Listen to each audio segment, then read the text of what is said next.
Hello students, आज हमारा आगे टॉपिक स्टार्ट करते हैं हम फूड प्रिजर्वेशन के बारे में। तो देखो, जो हमने लेसन किया है अभी तक, इसमें हमने जो हमने फर्स्ट लेसन किया था, हमने फूड को प्रिजर्व रखने के मेथड किए थे और हम उसको स्टोर करते हैं उसके बारे में। तो अब क्वेश्चन उठेगा, हम अपने घर पर फूड को कैसे प्रिजर्व यानी सुरक्षित रख सकते हैं। तो देखो, यू नो दैट हम जानते हैं, bread left unused under most condition is attacked by fungus. अगर हम ब्रेड को बिना यूज किए नमी वाली जगह पर कुछ समय के लिए रख देते हैं तो वो क्या हो जाती है, ख़राब हो जाती है। ख़राब कौन करेगा उसको ख़राब करने का काम करेंगे फंगस, जिसको हम फंजाई भी बोलते हैं। तो देखो, micro organism spoil our food. जो सूक्ष्म जीव होते हैं वो अपने भोजन को ख़राब कर देते हैं। Spoil food emits bad smell and has a bad taste and changed colour. जो भोजन खराब होगा उसकी जो स्मेल होगी वो भी काफ़ी ख़राब होगी, उसका टेस्ट भी काफ़ी ख़राब होगा और उसका कलर भी चेंज हो जाएगा। तो आगे देखो, इट स्पॉइलिंग ऑफ फूड एक केमिकल रिएक्शन। जो भोजन खराब होता है क्या वो एक रासायनिक अभिक्रिया है। पहली bought some mangoes but she could not eat them. पहली कुछ आम लेके आई लेकिन उनको उसने नहीं खाया। फॉर ए फ्यू डेज, कुछ दिनों के लिए। लेटर, और कुछ टाइम बाद, सी फाउंड दैट, उसने क्या पाया, दे वर स्पॉइल्ड, वो खराब हो चुके हैं। But she knows that the mangoes pickles her grandmother makes does not spoil for a long time. लेकिन जो उसकी दादी जी है, ग्रैंड मदर, जब वो अचार वगैरह बनाती है तो वो लंबे टाइम तक रखा रहता है, वो ख़राब नहीं होता। सी इज कन्फ्यूज्ड, उसको कन्फ्यूजन हुआ इस बात का कि ऐसा कैसे है। लेट अस स्टडी, अब हम इसके बारे में स्टडी करते हैं। The common methods of preserving food in our homes. अपने घरों पर हम भोजन को कैसे सुरक्षित रख सकते हैं, आओ उसके कुछ विधियाँ हम करेंगे। We have to save it from the attack of microorganism. और हम अपने भोजन को सूक्ष्म जीवों से कैसे बचा के रख सकते हैं और हमें इसको बचाना चाहिए। सबसे स्टार्टिंग में पहले करते हैं केमिकल मेथड, रासायनिक विधियाँ।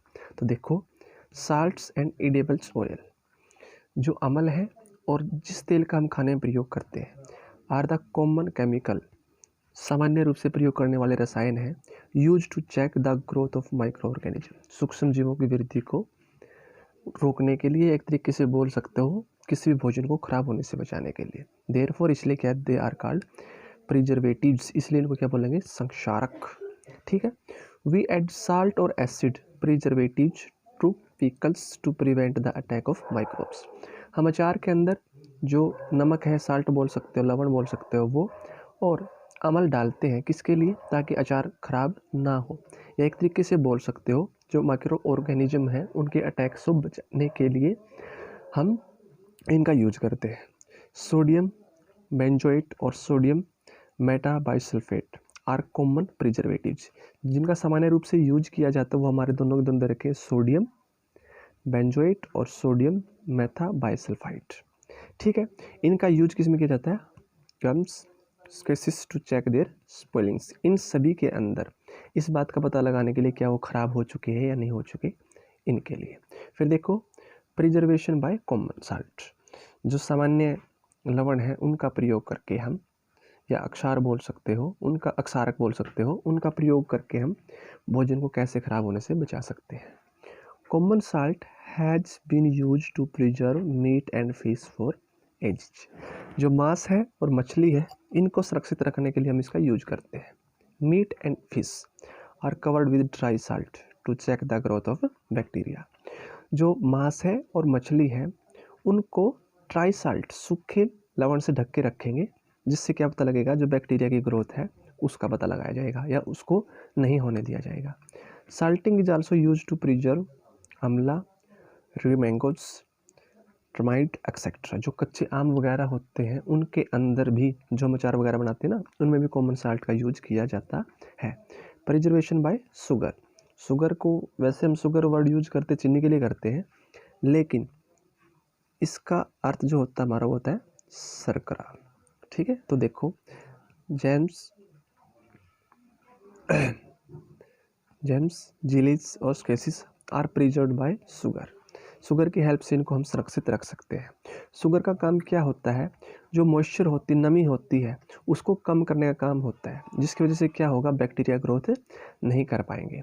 उसके बाद देखो ऑयल और विंगर की हेल्प से, अगर हम ऑयल और विंगर का यूज करते हैं तो ये भी अचार वगैरह होते हैं उनको ख़राब होने से बचाते हैं। आपने अपने घरों में देखा होगा जो अचार होते हैं उनके अंदर आपको तेल मिलेगा, ठीक है, जिससे क्या होता है, बैक्टीरिया है अपने आप को जीवित नहीं रख सकते इस तरह के इन्वायरमेंट में, और जो हमारी वेजिटेबल्स हैं, फ्रूट्स हैं, फिश हैं और मीट है, इन सभी को भी हम इसी मेथड से प्रिजर्व रख सकते हैं। उसके बाद देखो heat and cold treatments. Heat उष्मा, कोल्ड ठंड के लिए प्रयोग करते हैं, तो इनके द्वारा भी हम किसी चीज़ को ख़राब होने से बचा सकते हैं। सिंपल से एग्जांपल लेके चलते हैं हम। गर्मियों के टाइम में हम फ्रिज के अंदर दूध रखते हैं, ठंडा होता है ताकि वो ख़राब ना हो, और सर्दियों के टाइम में हम दूध को गर्म करते हैं ताकि वो ख़राब ना हो सके। तो हीट एंड कोल्ड ट्रीटमेंट हमारा इसी तरह से होगा, ठीक है। तो आपने यही दे रखा, हमारा पूरी स्टोरी यही दे रखी है। जब हम दूध का प्रयोग करते हैं या उसको कहीं रखते हैं उससे पहले इसको गर्म करते हैं, उससे क्या होता है, जितने भी माइक्रो ऑर्गेनिज्म हैं सभी के सभी ख़त्म हो जाते हैं, जिससे फ़ायदा क्या मिलेगा, हम अपने फूड को लंबे टाइम तक या मिल्क वगैरह को लंबे टाइम तक सुरक्षित रख सकते हैं। इसी तरह रेफ्रिजरेटर के अंदर आपने फूड को रखते हुए देखा होगा, तो जो लो टेम्परेचर होता है वो भी क्या करता है, माइक्रो ऑर्गेनिज्म की ग्रोथ को रोकता है। Pasteurised milk can be consumed without boiling as it is free from harmful microorganism. Pasteurised milk, जो इस तरह का जो दूध होता है उसको हम बिना गर्म करे भी सूक्ष्म जीवों के नुकसान से रोक सकते हैं। लेकिन इस तरह के दूध को हम किस टेम्परेचर पर गर्म करते हैं, पहले 70 डिग्री सेल्सियस से 70 डिग्री सेल्सियस पर हम इसको गर्म करेंगे, ठीक है। कब तक, 15 से लेके 30 सेकंड तक। और उसके बाद उसको क्या करें, सडनली चिल्ड एंड स्टोर्ड, जल्दी से उसको ठंडा करेंगे और किसी भी पैकेट वगैरह है या कोई बोतल वगैरह उसके अंदर डाल देंगे। बाई डूइंग दिस, ऐसा करने से क्या होगा, it prevent the growth of microbes, जो सूक्ष्म जीवों की वृद्धि है उसको रोक देता है। और इस तरह की जो प्रोसेस है इसके बारे में डिस्कवर किसने किया था, लुईस पाश्चर ने, और इसी वजह से इसको हम बोलेंगे पैस्चराइजेशन। उसके बाद देखो storage and packing. These days, आजकल क्या है, dry fruits and even vegetables are sold in sealed airtight packets to prevent the attack of microbes. Dry food आपने सुना भी होगा, वेजिटेबल्स वगैरह भी आपने सुनी होंगी, जो एयर टाइट पैकेट्स हैं उनके अंदर उनको रखा जाता है ताकि क्या हो, सूक्ष्म जीवों से उनको बचा के रखा जा सके। आगे करते हैं हम नाइट्रोजन साइकिल के बारे में। नाइट्रोजन साइकिल को हम डायग्राम से क्लियर आउट कर लेंगे तो आपका पूरा टॉपिक ही हो जाएगा यहाँ पे, और लेसन भी हमारा कंप्लीट हो जाएगा। तो देखो नाइट्रोजन साइकिल के बारे में, हमारे एटमॉस्फेयर पे लगभग 78% नाइट्रोजन है, आपको इस बात का पता ही है।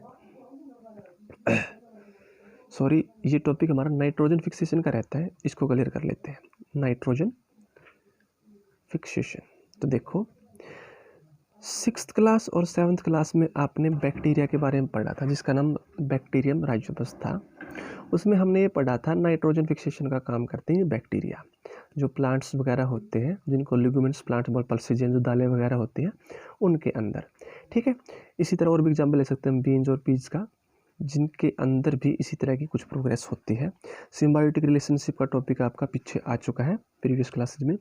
कई बार क्या होता है, nitrogen get fixed through the action of lightning, जो बिजली की चमक वगैरह होती है, बिजली वगैरह या प्रकाश की वजह से जो नाइट्रोजन है वो फिक्स्ड हो जाती है।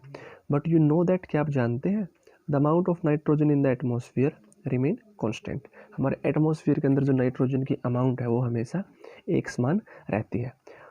हाउ मे वंडर्ड, यू में वंडर्ड, आपको हैरानी होगी, हाउ कैसे, तो इसी को हम समझेंगे जो हमारा नाइट्रोजन साइकिल का चक्कर है इससे। तो नाइट्रोजन साइकिल को करने से पहले हमें पता होना चाहिए हमारे एटमॉस्फेयर के अंदर नाइट्रोजन की अमाउंट कितनी होती है, वो होती है 78%। तो देखो इसको हम डायग्राम से क्लियर आउट करते हैं। तो सबसे पहले देखो यहाँ से क्लियर करेंगे, हमारे एटमॉस्फेयर के अंदर जो नाइट्रोजन है वो लाइटनिंग की वजह से क्या है, सोयल के अंदर मिल जाती, सोयल के साथ मिल जाती है। ये तो फर्स्ट था लाइटनिंग की वजह से। अब दूसरा चलते हम, nitrogen fixing bacteria atmospheric nitrogen. जो नाइट्रोजन फिक्सेशन का काम करते हैं बैक्टीरिया, वो क्या करेंगे, जो एटमॉस्फेयर में जो नाइट्रोजन होती है उसको नाइट्राइट या नाइट्रेट की फॉर्म में कन्वर्ट करके उसको सोयल के साथ मिलाने का काम करेंगे। उसके बाद देखो, bacteria in turn fix nitrogen into nitrous compound. Atmosphere से नाइट्रोजन को लेंगे ये बैक्टीरिया और सोयल के अंदर उसके कंपाउंड के रूप में तोड़ना शुरू कर देंगे और इस तरह से सोयल के अंदर हमारे नाइट्रोजन के कंपाउंड हो जाएंगे। तो यहाँ तक आपका क्लियर होगा। एटमॉस्फेयर के अंदर जो नाइट्रोजन थी, लाइटनिंग की वजह से वो सोयल में मिल गई कंपाउंड की फॉर्म में, और जो बैक्टीरिया है उन्होंने भी क्या किया, एटमॉस्फेयर से नाइट्रोजन जो गैस थी उसको लिया, उसको कंपाउंड्स के रूप में तोड़ा और सोयल के साथ मिला दिया। उसके बाद देखो, जो सोयल के अंदर नाइट्रोजन होगी उसका यूज कौन करेंगे, प्लांट्स करेंगे। अपटेक बाय प्लांट्स, पौधों के द्वारा ले ली जाएगी और उन प्लांट्स को एनिमल्स खाते हैं। तो एनिमल्स ईट प्लांट, जंतु जो होते हैं पौधों को खाएंगे। और पहले नाइट्रोजन थी वो प्लांट्स में पहुंची और प्लांट्स से फिर किस में पहुंची, एनिमल्स में। उसके बाद देखो, नाइट्रोजनस वेस्ट फ्रॉम एक्सक्रीशन और डेथ। जो जंतु होते हैं, एक्सक्रीशन का सिस्टम तो होता है, जो ऑर्गेनिज्म फूड लेगा तो वो एक्सक्रीट भी करेगा वेस्ट वगैरह को। तो जो वेस्ट होंगे, नाइट्रोजनस वेस्ट होंगे, वो सारे के सारे किसके अंदर मिलेंगे, वापस से सॉइल के अंदर। ये बोलो किसी भी ऑर्गेनिज्म की डेथ हो जाएगी तो वो किसके अंदर मिलेंगे, सॉइल के अंदर ही मिलेंगे। तो वहाँ से फिर क्या काम होगा, तो देखो सॉइल के अंदर नाइट्रोजन मिलने से फिर वो किस में कन्वर्ट होंगे, देखो bacteria turns compound of nitrogen into gaseous nitrogen. Bacteria he atmosphere से नाइट्रोजन को सोयल के अंदर मिलाने का काम करेंगे और सोयल से उसको एटमॉस्फेयर में मिलाने का काम करते हैं। जिस तरह से हम वाटर साइकिल करते हैं ठीक उसी तरह से हमारी नाइट्रोजन साइकिल भी होगी, बस हमारे पॉइंट चेंज हो जाएंगे। यानी कि जो नाइट्रोजन की अमाउंट है वो गैसियस फॉर्म में होगी और वो एटमॉस्फेयर में भी होगी और सोयल में भी होगी। ठीक है, तो ये था हमारा टॉपिक नाइट्रोजन साइकिल का। आशा करते हैं आपने इसको समझा होगा। फिर भी अगर आपका कहीं पे कोई डाउट है तो आप पूछ सकते हैं। इसी के साथ हमारा लेसन कंप्लीट होता है। हमने आज जो किया उसमें हमने क्या क्या किया है, प्रिजर्वेशन के बारे में, फूड प्रिजर्वेशन के बारे में, नाइट्रोजन फिक्सेशन के बारे में, इसके अलावा नाइट्रोजन साइकिल। और नाइट्रोजन साइकिल का जो टॉपिक है आपका आगे चलकर 9th क्लास में भी आएगा, तो इसको आपने अच्छे से लर्न आउट करना है। कहीं पर किसी तरह की कोई प्रॉब्लम हो तो आप पूछ लेंगे। आशा करते हैं वीडियो आपको अच्छी लगी होगी। चैनल को सब्सक्राइब करें, वीडियो को शेयर करें और लाइक करें। Thank you.